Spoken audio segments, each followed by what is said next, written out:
Malimitina fipse fatina base Chubu konduma anabdise ikena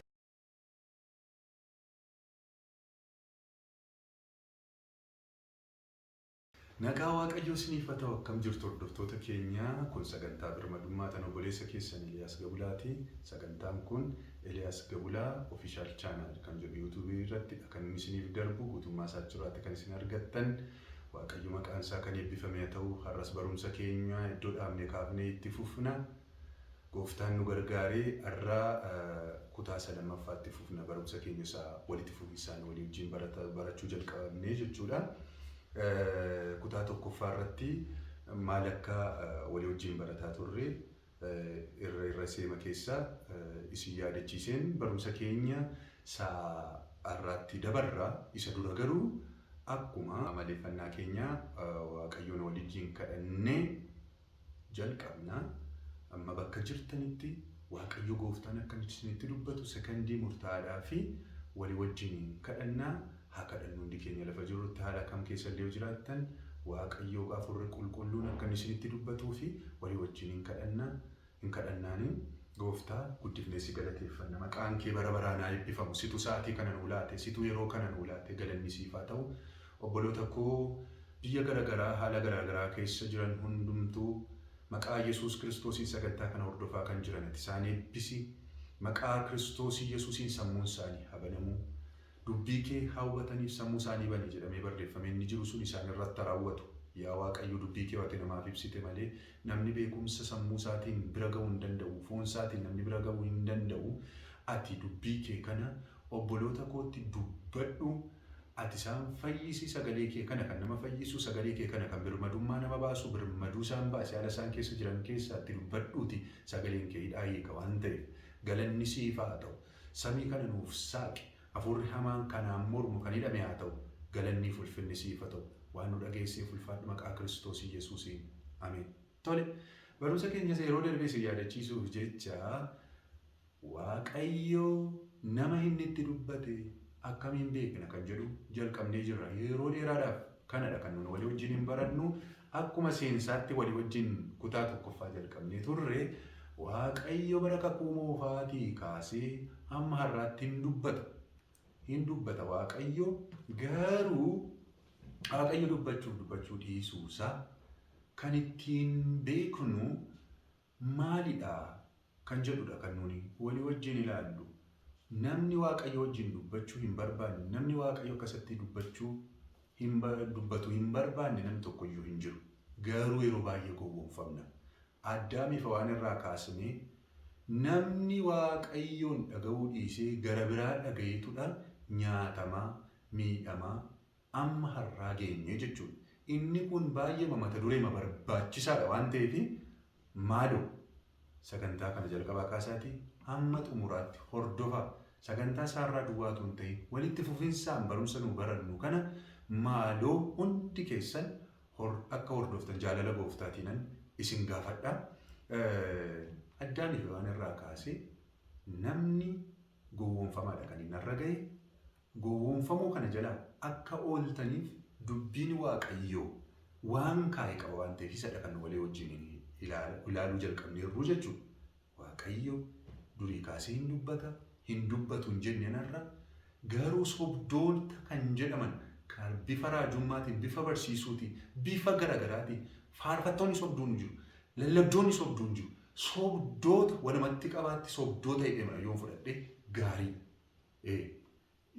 jiru. Hundi isaaniiyyuu jiru. Akkamitti akka isaan jiraatan barumsa keenya kana keessattidha kan nuun adda baafannu jechuudha. Utuun maqaa isaanii waamin utuunan iddoo isaanii iddoo isaanii bartu. Sagalee Waaqayyoo kana dhaabbattanii jechuudha. Kanaaf bara kakuu moofaatti Waaqayyo raajotaan dubbata ture.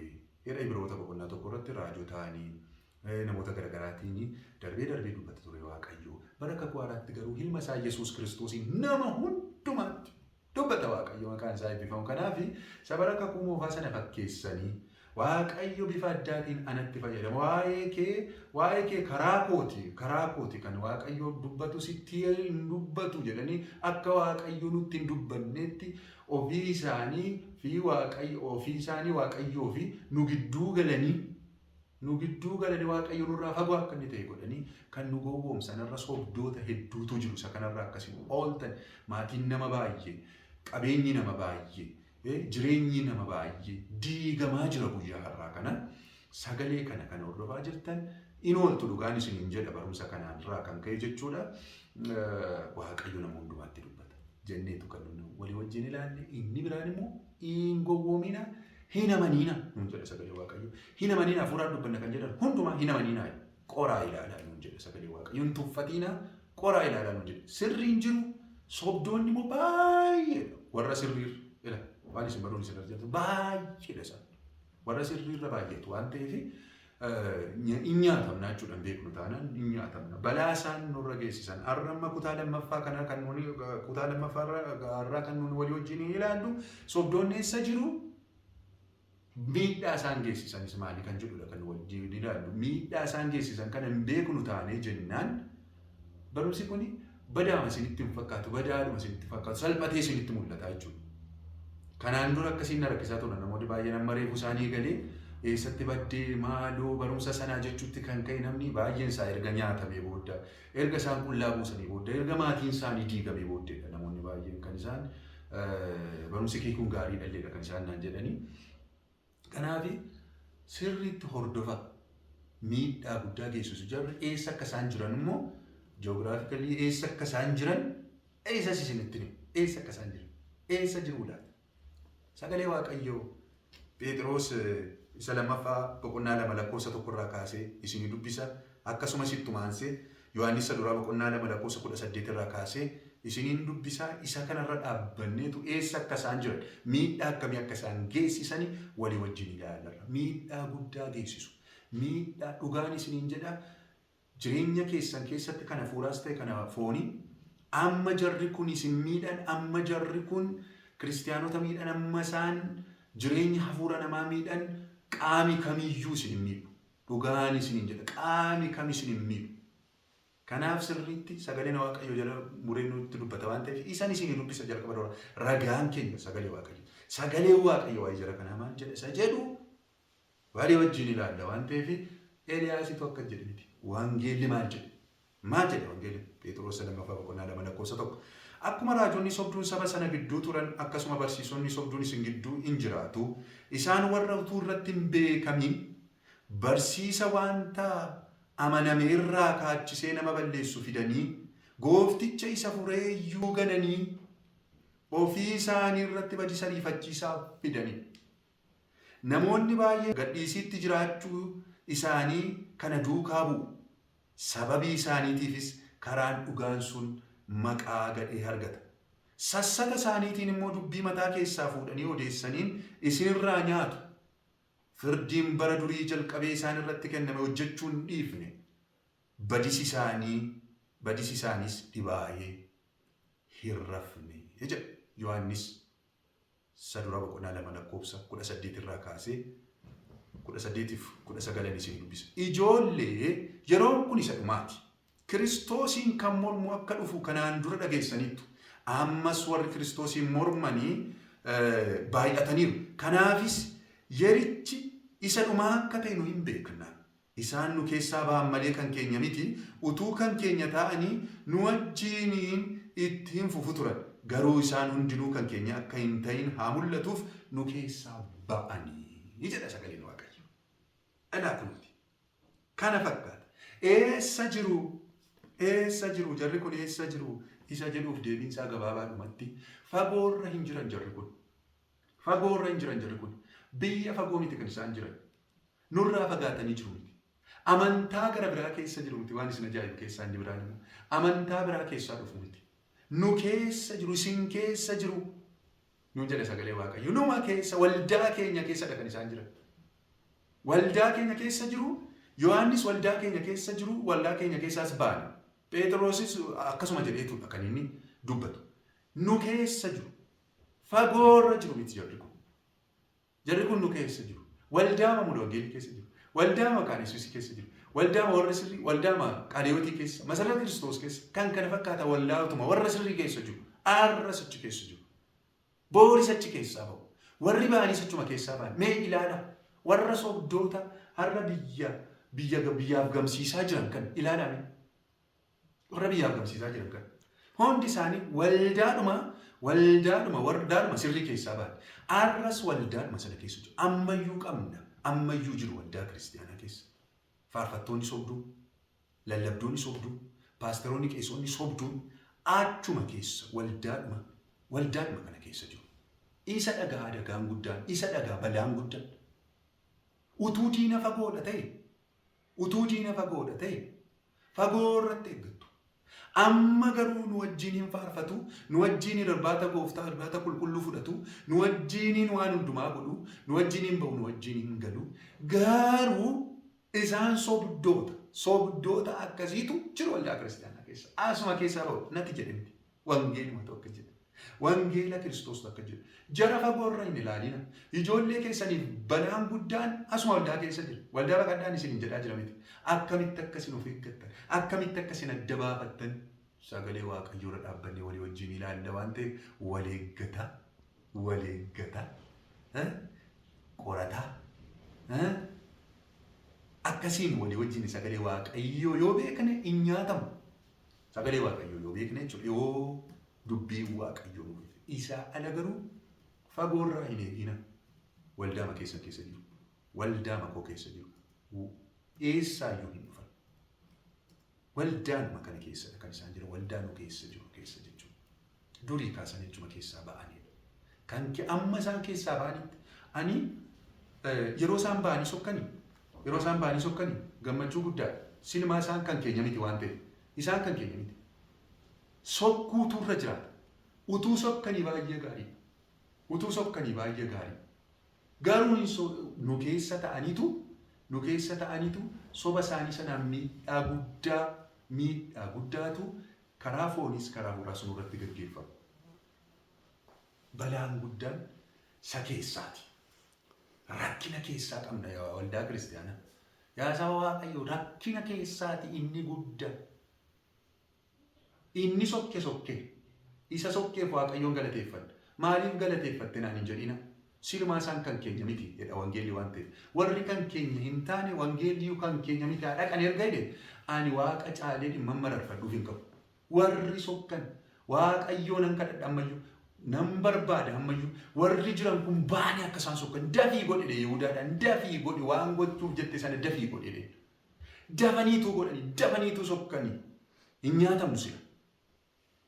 Garuu wangeelli keenya nu keessa jiru nuun jedha waan ta'eef iddoo biraa baay'een barbaadina amantaa biraa keessaa dhufaniitu nu sobanii raajonni sobduun achi biyya waldaa amantaa biraa keessaa dhufaniitu raajii sobaa dhufanii raajanii barumsa sobaa dhufanii nu barsiisuu jettaniin eegina nu keessa jiru. Waaqayyo gooftaan nu haa gargaaru. Waaqayyo gooftaan hubannaa isaan nuuf haa laatuun isiniin jedha. Miidhaa isaan geessisanitti dafee isin dabarsa. Qaabxii tokko duwwaadha kan walii wajjin ilaalu. Miidhaa isaan fidanii Phexrosumti iddoon nama isinii dubbise sana lakkoofsuma tokko irra jira.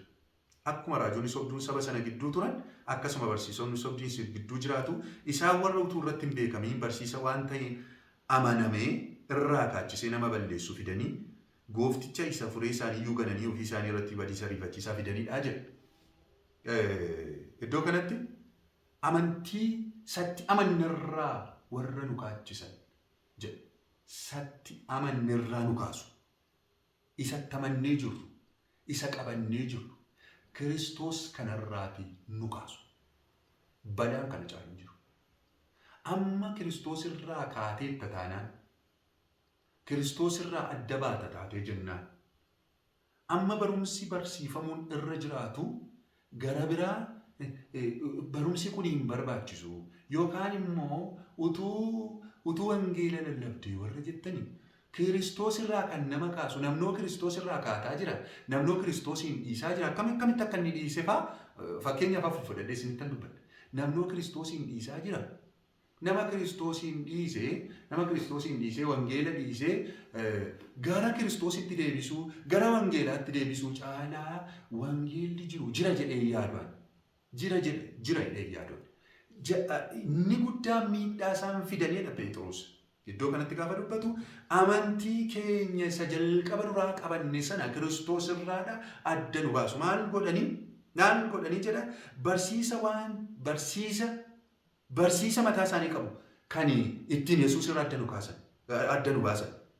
Akkuma raajonni sobduun isin gidduu turan akkasuma barsiisonni sobduun isin gidduun jiraatu isaan warra utuu ittiin beekamin. Ilaala. Adagaan inni guddaan balaan inni guddaan isa kana ittiin beekamu irratti hin beektanii wallaalchifatu jedha. Hin wallaalchifatu jara kana bira ga'uudhaaf baay'ee ulfaataadha bira ga'uudhaaf. Amma yeroo baay'ee maali iddoo sanatti namni gooftaa kun naaftoon diriiraan nu akkamidha. Soobimmoo jira, hannimmoo jira. Waan gootan wallaaltodha. Waan gaarii tokko argitu adda nama waan tattabalaashawii tokko argitu gidira bita singal. Kana gaadhaa hojii isaaniiti kun. Hin wallaalchifatudha gooftaan Yesuus Kiristoos gaafa dubbatu. Irratti hin beekamu Yesuus gooftaadha hin faarfatu. Lafa ciru yeroo isaanitti nagaa nama gaafatanii akkuma isaanitti nagaa nama gaafatanii nama waaqayyoo fayyaa keetii gaafa isaan jedhanii sagalee isaanii beeziitti kennanii gaafa isaan nagaa isin gaafatanii dhugaan isiniin jedha kiristaanni isaan caalu jiraatanii yaaddan. Waaqayyo waa'eedhuma kee ba'aama guddaa natti kenneem gaafa isaan jedhanii gaafa isaan achi haasa'anii lapheen keessan baqa irratti hin beekamu. Hin beektan irratti dhugaan isiniin jedha. Maaloo nama waaqayyo akkamitti dhugaasi? Wallaalchifatu. Nam kiristiyaanota ciccimoo akkamiitu kufeera. Tajaajiltoota ciccimoo akkamii kuffiisaniiru. Kanaaf Phexros iddoo kanatti baay'isee Phexros warra kamiif kan inni barreessu yoo ta'anii boqonnaa tokko kaaftanii saduraarraas salamaffaarraas yoo ilaaltanii Phexros kiristiyaanota ciccimoodhaaf kan inni kana barreessu. Akkamiin kiristiyaanota ciccimoo ta'uu isaanii barte yoo naan jettan warra hariyatamanii biyyaa ba'anii fedha. Kiristoosiif jedhanii qe'ee isaanii araddaa isaanii maatii isaanii dhiisanii ba'an kiristiyaanota cimoodha. Utuu kiristiyaanota cimoo miti ta'eetii qe'ee isaan dhiisu namni danda'e. Kiristoosiif jedhanii qe'ee isaanii dhiisanii jiru kun maatii isaanii dhiisanii bibittinnaanii biyya garaagaraarra jiru jedhu kun kiristiyaanota ciccimoo. Hariyatama guddaa keessa jiru jedhu kun biyya isaaniitii ba'anii biyya biraa jiru.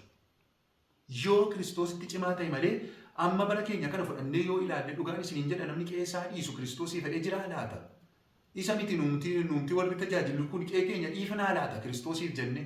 Maatii keenya dhiifnee baduu dandeenyaa laata? Yoo Kiristoosiin tajaajiluu dhiifte dhiisuu miti Kiristoosiin dhiisii miti. Kiristoosiin maalni tajaajilu yoo dhiifte utuu nuun jedhame dandeenyeenuma hin dandeenyuun isiniin jedhan. Hin dandeenye. Jarri kun garuu kiristiyaanota cimoo. Jara kanaafi Phexros gaafa isaanii barreessu jara warra isaan ari'atu, warra eeboo fudhatee isaan ari'atu, warra gajaraa fudhatee isaan ari'atu sana jalaati akka isaan oolan isa yaaddee miti kan inni barreessu. Isa takkaanuma yaaddofne. Siyaasa bara sana jiru yaaddofne. Kan inni yaadda'ee barreessuu fi raajota sobduu barsiisota sobduutu jira. Jarri kun isin kuffiisu wadhee yaaddeen duufedhaa irraa lafa si facaatanii jirtanitti maaloo adaraa naafoo daa'idheetu barreessa. Ani isarra akkasuma isin jedhe warra cimoodhaaf erga yaaddee Phexrosi har'a kiristiyaana har'aasa wangeela gaaf tokko dubbifatee hin beekne kanaafi hunda keessanii jechuu komiti. Arcaalaan keenya wangeela eessa kan milkiyaasiin adda baafnee hin beeknu baay'een keenya mitiiree. Barumsasuma kanatti iyyuu nu wayya malee wangeela kana namni dubbisee hin beekne kanaaf immoo akkam yaadda'uutu narra jiraata. Dhugaan isiniin jedha. Nuuf mul'isuudhaaf jedhee miti wanta kana kan inni duukaa rakkatu dhugaan isiniin jedha. Of agarsiisuuf jedhee miti. Yaaddoo guddaan qabaani dhaloota kanaaf.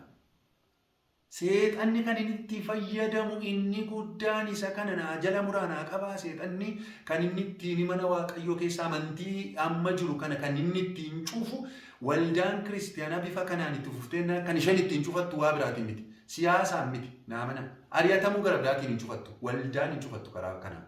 Kan isheen ittiin cufattu jara kana. Jarri kun miidhaa isaan fidan salphaa isinitti fakkaatan.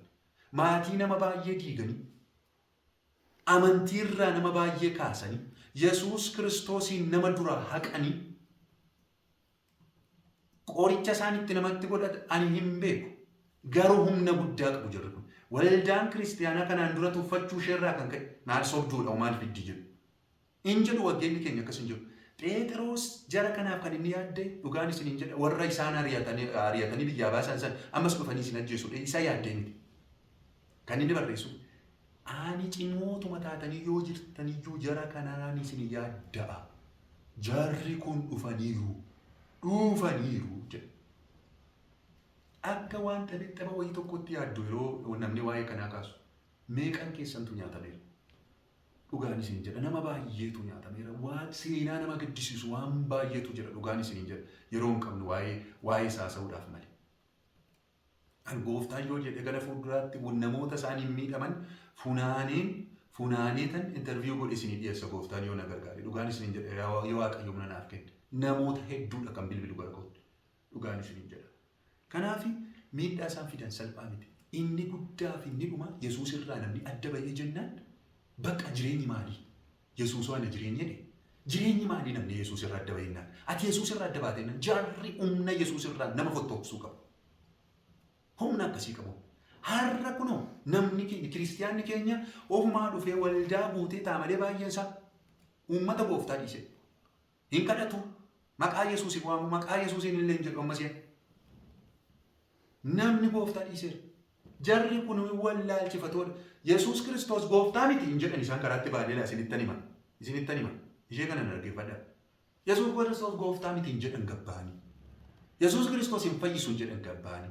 Waan isaan godhan inni isinitti madaalan dhaggeeffadhaa. Waan isaan godhan Yesuus biraa isinii fidu.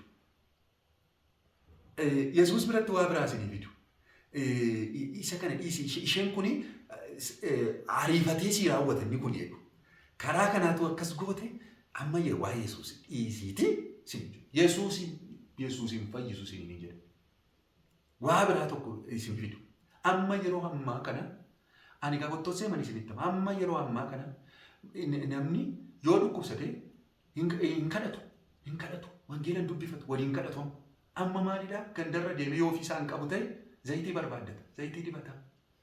Dhukkubaa irti mee qabdaa mati bitattee qabdaa Yesuusiin dhiisan maqaa Yesuus Kiristoosiin inni dhufeeramu. Amma maaliin zayitii bishaan akka taataniitu Yesuusiin dhiiftaniitu maqaa Yesuusiin waamu namni baay'ee. Yoo dhukkubsate maqaa Yesuusiin waamu yoo waa wayii tokko ta'e wayii zayitii dibataan dibatiin baay'innaani malee hin kadhatiin baay'innaani miti hin jettan. Dhiiftaniitu gooftaa Yesuusiin dhiiftaniitu. Hin dhuftummoo waldaa. Maaliif akkasiin dhuftanii yoo beekanii waldaa? Yesuus Kiristoos itti deebi'a. Amantii keessanitti deebi'a. Isin dhiisiisaniiru jira. Gaafa ilaaltan maqaa Yesuus dha'u. Maqaa sana dha'u malee maqaa sanaan akkasiin fayyadamtan hin barbaadan. Maqaa sanatti Yesuus Kiristoositti maxxansuu hin barbaadan. Yesuus Kiristoositti akkasitti hin barbaadan. Jarri wallaalchifatoodha. Isaan ofii isaanii irrattiyyuu murteessaniitu kan isaan kana godhan. Baay'een isaanii wallaalanii ofirratti murteessanii badiisa ariifachiisaatu isaaniif qophaa'ee jira. Adabbii isaan adabaman namni kamiyyuu akka isaan itti adabaman sanatti hin adabamu. Wangeelli keenya gaafa gahu adabbiin dhuma inni cimaansa kan raajota sobduu kan sobdootaati. Waaqayyo gooftaan nu gargaara. Kanaaf jarri kun Yesuus Kiristoosii nu dhiisisu miidhaan inni guddaan namni baay'een gooftaatti dallanaa isaati. Sobirratti raajanii Waaqayyo natti dubbate akkana jedhee na sobee jedhaan Waaqayyo dubbate jechuun hin raawwate jechuudha. Waaqayyoon sobduutu sitti raajee malee. Sobduutu karaarraa si kaasee malee. Yesuusin bifa garagaraatti baay'eerraa horiirraa harkaa fudhatanii baay'eerraa dhabana harkaa fudhatanii maal waan isaan hin goone maaltu jira manarraa fudhatanii. Namni sun immoo nama Waaqayyoota akka inni godhe Waaqayyo mani waaqeffatu Waaqa dhiisa. Waaqayyo akkasii hin goone. Situu sobduu fi warra sirrii hin taane garaagaraa hin baafatiin hundumaa mana keetti galche malee. Kanaaf miidhamte of eeggadha. Baadiyyaaf magaalaarra kan jettan faca'anii jiru sagaleen Waaqayyo kun. Faca'anii jiru. Baay'atanii jirudha Yohaannis. Baay'atanii baay'inni isaanii daariin qabu. Warra dhugaarra caalaa baay'atu durumaa kaafne inni walii wajjin ilaalirra waan ta'eef Yesuus Kiristoosiin isin dhiisisu. Dhiistaniitu baay'een keessan ammayyuu Yesuusiin dhiiftanii maqaa Yesuus waamuu dhiiftanii maqaa biraa waamaa jiru. Gara Yesuus Kiristoositti deebi'a. Jara kana biraa deebi'a. Wangeela kanadha sirrii. Maqaan Waaqayyoo kan eebbifame ta'u. Galanni Waaqayyoof haa ta'u barumsa keenya isaarraa kanumaan kan nuti muru. Sa'ittaa nuti deebinee wal agarra. Kun sagantaa birmadummaati. Sabiskiraayib gochuu, laayik gochuu, koomentii gochuu hin irraanfatina. Wal qaqqabsiisa. Dubbiin kun dubbii dhugaati. Dhugaadha. Dhugaa wangeelaati. Wal qaqqabsiisa. Oduu miti. Jabaadhaa. Gooftaatti jabaadhaa. Bakka jirtanitti wangeela kana dubbifadhaa. Wangeelaaf jiraadhaa. Dhugichi birmaduu sin baasa. Dhugichatti qabamaa jiraadhaa. Nagaa nagaatti Waaqayyo Gooftaan maccaa isin haa eebbisu. Sagantaa sattaan nutti deebinee amma wal agarrutti nagaa Gooftaatiin naaf tura. Waaqayyo Gooftaan isin haa eebbisu. Ameen. Dukkana limiti naaf ibse ifatti na baase. Cubbuu koo hundumaa naaf dhiise hiikee